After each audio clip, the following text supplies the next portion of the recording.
Ladies and gentlemen, boys and girls, night owls and insomniacs, welcome back to the darkest hour on the airwaves.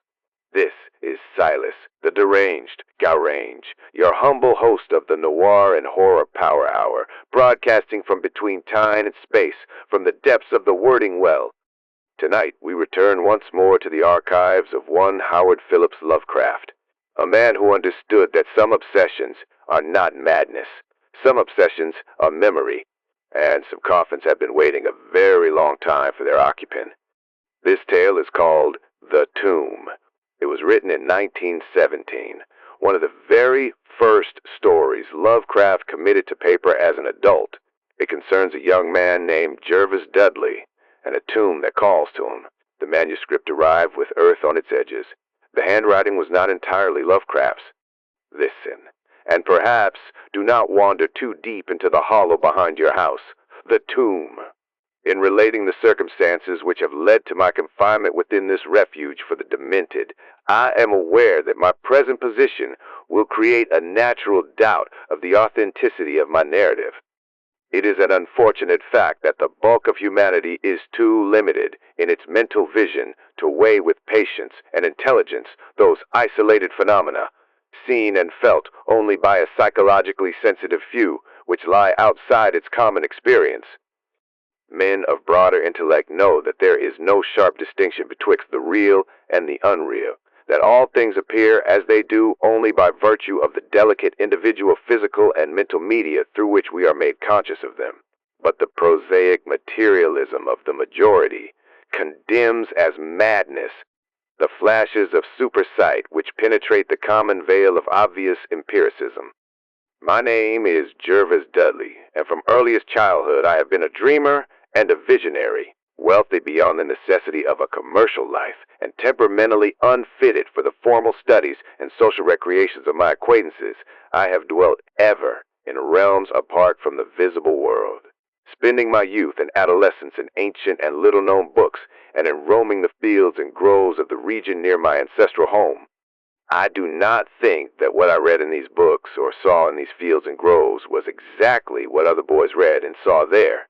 But of this I must say little, since detailed speech would but confirm those cruel slanders upon my intellect, which I sometimes overhear from the whispers of the stealthy attendants around me. It is sufficient for me to relate events without analyzing causes. I have said that I dwelt apart from the visible world, but I have not said that I dwelt alone. This no human creature may do, for, lacking the fellowship of the living, he inevitably draws upon the companionship of things that are not, or are no longer, living. Close by my home there lies a singular wooded hollow, in whose twilight deeps I spent most of my time, reading, thinking, and dreaming. Down its moss-covered slopes my first steps of infancy were taken, and around its grotesquely gnarled oak trees my first fancies of boyhood were woven. I will tell only of the lone tomb in the darkest of the hillside thickets, the deserted tomb of the Hydes, an old and exalted family, whose last direct descendant had been laid within its black recesses many decades before my birth. The vault to which I refer is of ancient granite, weathered and discolored by the mists and dampness of generations. Excavated back into the hillside, the structure is visible only at the entrance. The door, a ponderous and forbidding slab of stone, hangs upon rusted iron hinges, and is fastened ajar in a queerly sinister way by means of heavy iron chains and padlocks, according to a gruesome fashion of half a century ago. The abode of the race whose scions are here inurned had once crowned the declivity which holds the tomb, but had long since fallen victim to the flames which sprang up from a disastrous stroke of lightning. Of the midnight storm which destroyed this gloomy mansion, the older inhabitants of the region sometimes speak in hushed and uneasy voices, alluding to what they call divine wrath in a manner that in later years vaguely increased the always strong fascination which I felt for the forest-darkened sepulchre. One man only had perished in the fire. When the last of the Hydes was buried in this place of shade and stillness, the sad urn full of ashes had come from a distant land, to which the family had repaired when the mansion burned down. No one remains to lay flowers before the granite portal, and few care to brave the depressing shadows which seem to linger strangely about the water-worn stones. I shall never forget the afternoon when first I stumbled upon the half-hidden house of death. It was in midsummer, when the alchemy of nature transmutes the sylvan landscape to one vivid and almost homogeneous mass of green, when the senses are well-nigh intoxicated with the surging seas of moist verdure and the subtly indefinable odors of the soil and the vegetation. In such surroundings, the mind loses its perspective. Time and space become trivial and unreal, and echoes of a forgotten prehistoric past beat insistently upon the enthralled consciousness. When, upon forcing my way between two savage clumps of briars, I suddenly encountered the entrance of the vault, I had no knowledge of what I had discovered. The dark blocks of granite, the door so curiously ajar, and the funereal carvings above the arch aroused in me no associations of mournful or terrible character. But in that instant of curiosity was born the madly unreasoning desire which has brought me to this hell of confinement. Spurred on by a voice which must have come from the hideous soul of the forest, I resolved to enter the beckoning gloom in spite of the ponderous chains which barred my passage. In the waning light of day, I alternately rattled the rusty impediments with a view to throwing wide the stone door, and essayed to squeeze my slight form through the space already provided. At first curious, I was now frantic, and when in the thickening twilight I returned to my home, I had sworn to the 100 gods of the grove that at any cost I would someday force an entrance to the black, chilly depths that seemed calling out to me. The months following my discovery were spent in futile attempts to force the complicated padlock of the slightly open vault, and in carefully guarded inquiries regarding the nature and history of the structure. It is perhaps worth mentioning that I was not at all surprised or terrified on learning of the nature of the vault. My rather original ideas regarding life and death had caused me to associate the cold clay with the breathing body in a vague fashion, and I felt that the great and sinister family of the burned-down mansion was in some way represented within the stone space I sought to explore. Once I thrust a candle within the nearly closed entrance, but could see nothing save a flight of damp stone steps leading downward. The odor of the place repelled yet bewitched me. I felt I had known it before, in a past remote beyond all recollection, beyond even my tenancy of the body I now possess. The year after I first beheld the tomb, I stumbled upon a worm-eaten translation of Plutarch's Lives in the book-filled attic of my home. Reading the life of Theseus, I was much impressed by that passage telling of the great stone beneath which the boyish hero was to find his tokens of destiny whenever he should become old enough to lift its enormous weight.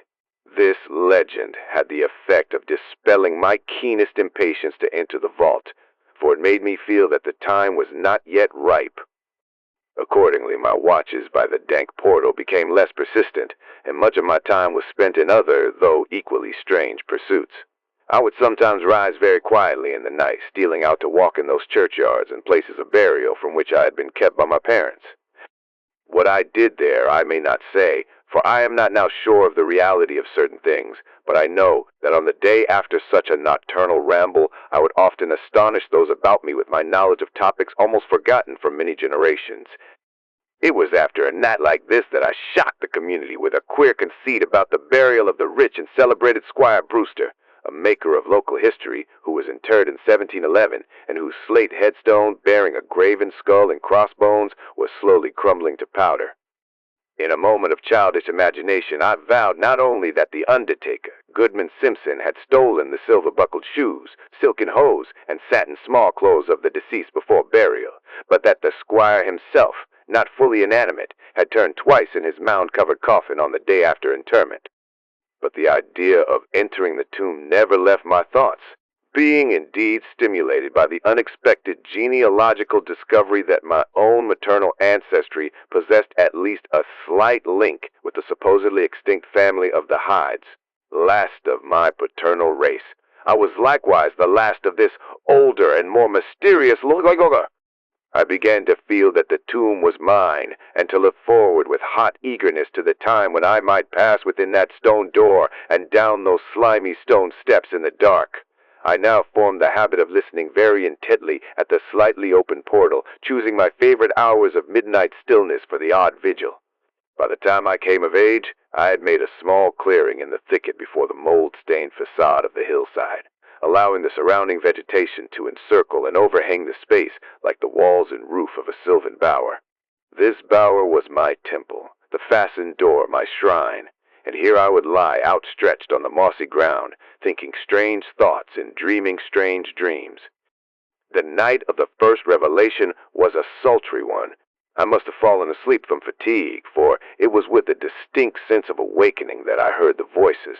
Of those tones and accents I hesitate to speak. Of their quality I will not speak, but I may say that they presented certain uncanny differences in vocabulary, pronunciation, and mode of utterance.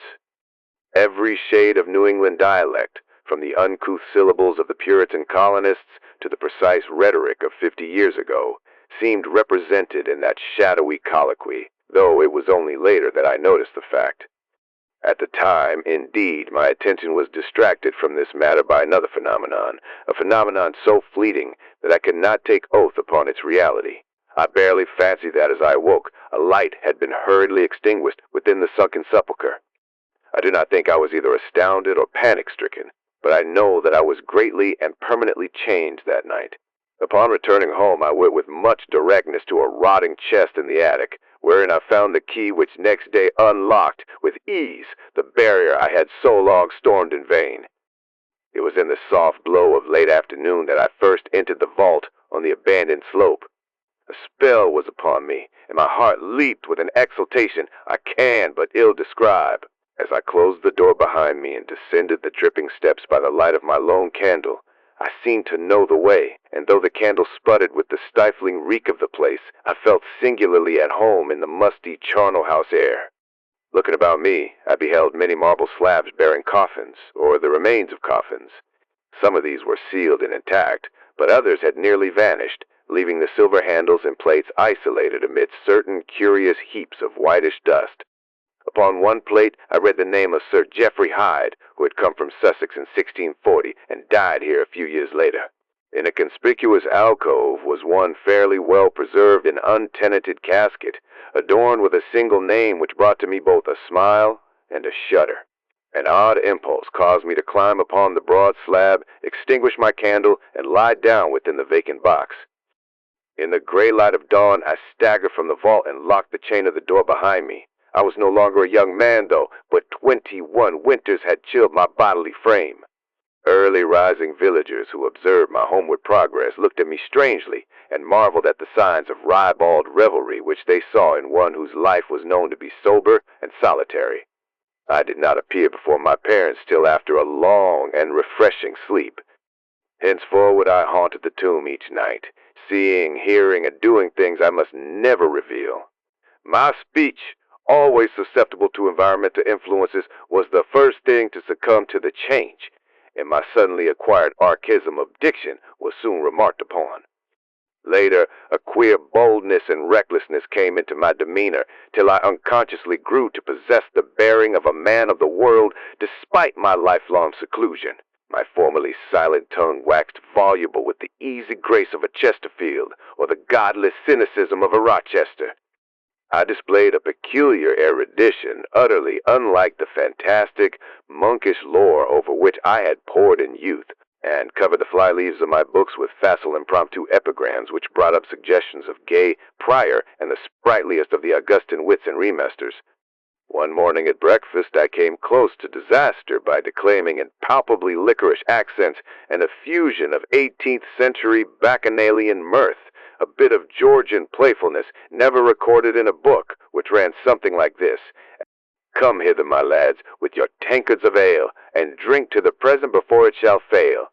Pile each on your platter a mountain of beef, for 'tis eating and drinking that bring us relief. So fill up your glass, for life will soon pass. When you're dead, you'll ne'er drink to your king or your lass." Anacaron had a red nose, so they say, but what's a red nose if you're happy and gay? Gad split me, I'd rather be red whilst I'm here than white as a lily and dead half a year. So Betty, my miss, come give me a kiss. In hell there's no innkeeper's daughter like this. About this time I conceived my present fear of fire and thunderstorms. Previously indifferent to such things, I had now an unspeakable horror of them, and will retire to the innermost recesses of the house whenever the heavens threatened an electrical display. A favorite haunt of mine during the day was the ruined cellar of the mansion that had burned down, and in fancy I would picture the structure as it had been in its prime.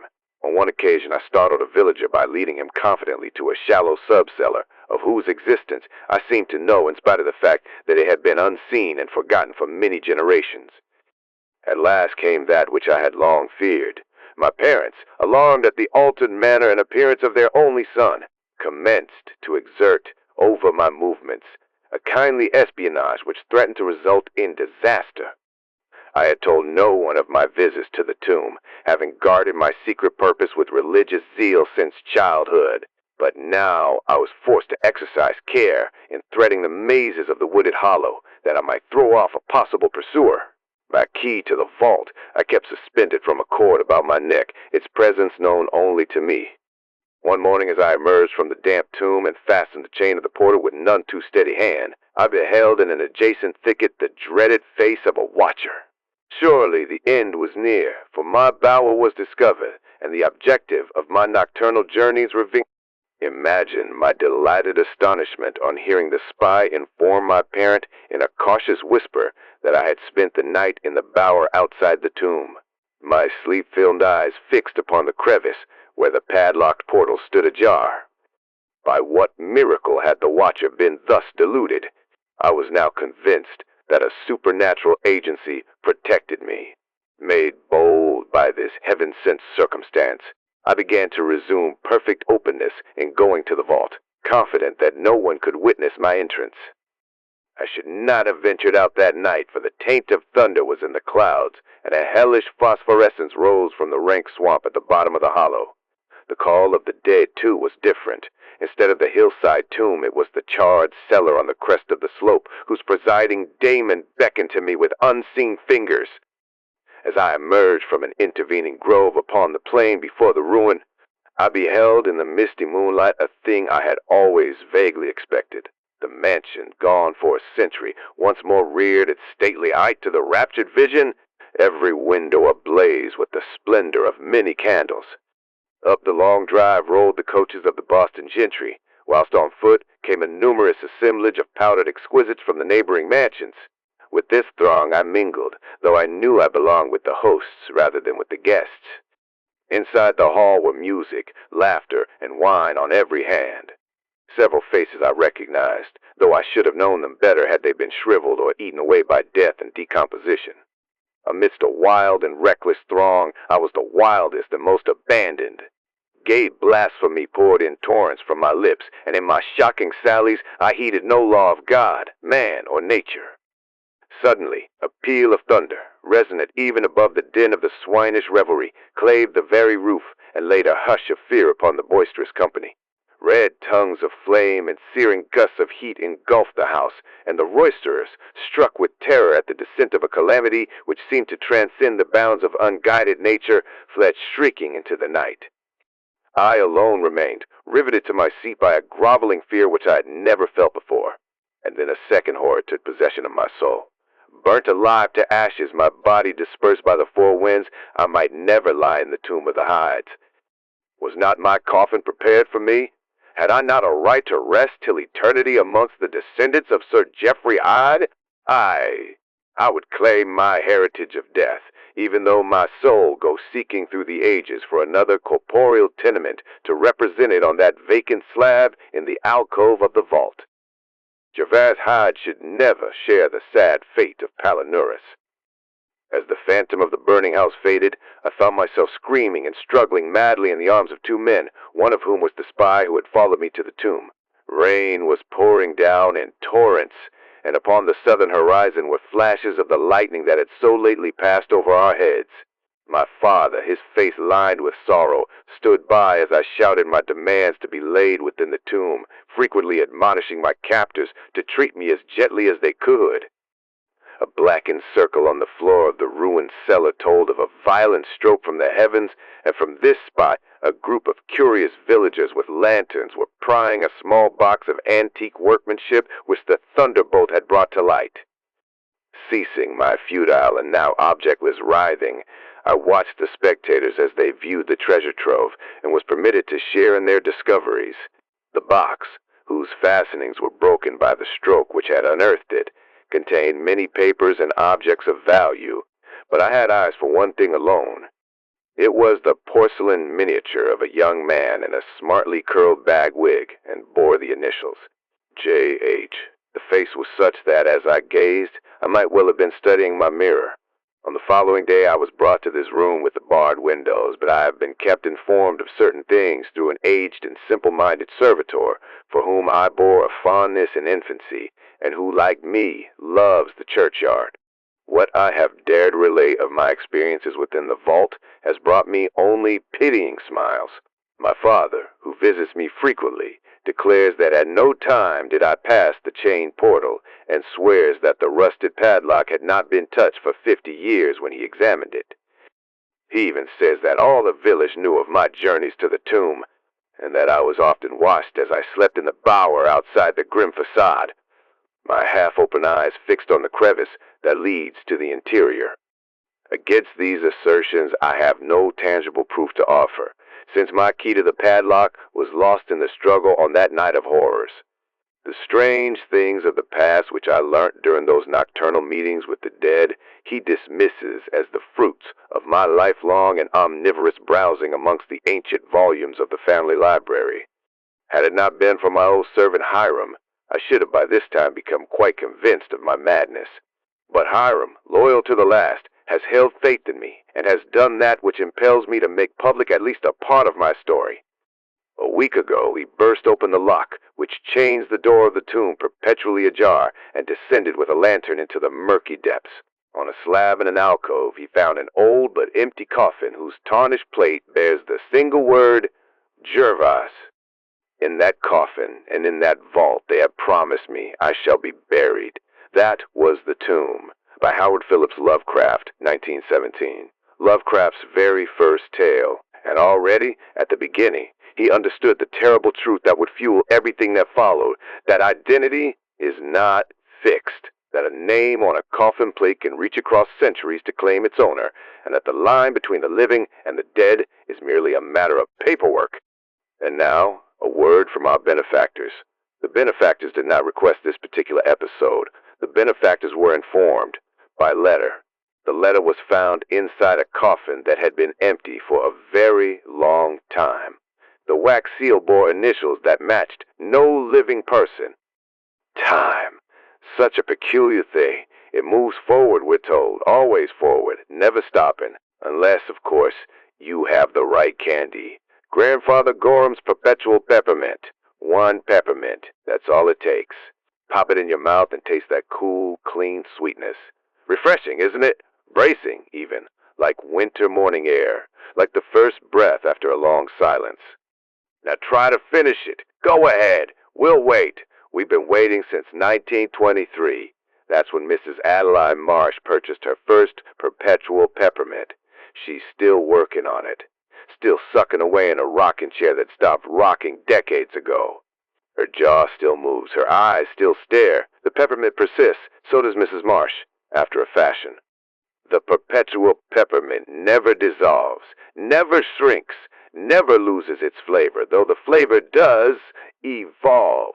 First it's peppermint, then it's something colder, then it's the taste of patience, then it's the taste of forgetting why you wanted it to end. Some customers panic at first. They try to spit it out. The peppermint doesn't leave. It's not stuck, understand? It simply chooses to stay. It likes you. It's found a home. Eventually, you stop fighting. Everyone stops fighting. You learn to speak around it, to eat around it, to sleep with that cool, eternal sweetness pooling under your tongue like a secret you can never quite swallow. Grandfather Gorham's Perpetual Peppermint, for when you want a taste that lasts, and lasts, and lasts. Available at Grandfather Gorham's Grotesque Confections, corner of Wither in Maine. 1 per customer. 1 per lifetime. 1 per eternity. The goblins will know which you need. This is Silas, the Deranged, Garaynj, signing off from the flicker between timelines. The only signal that doesn't blink when the darkness looks back. Sleep well, dear listeners. And if you find a tomb in the woods with your name on a coffin inside, well, at least you know where you're going. There is a certain comfort in that.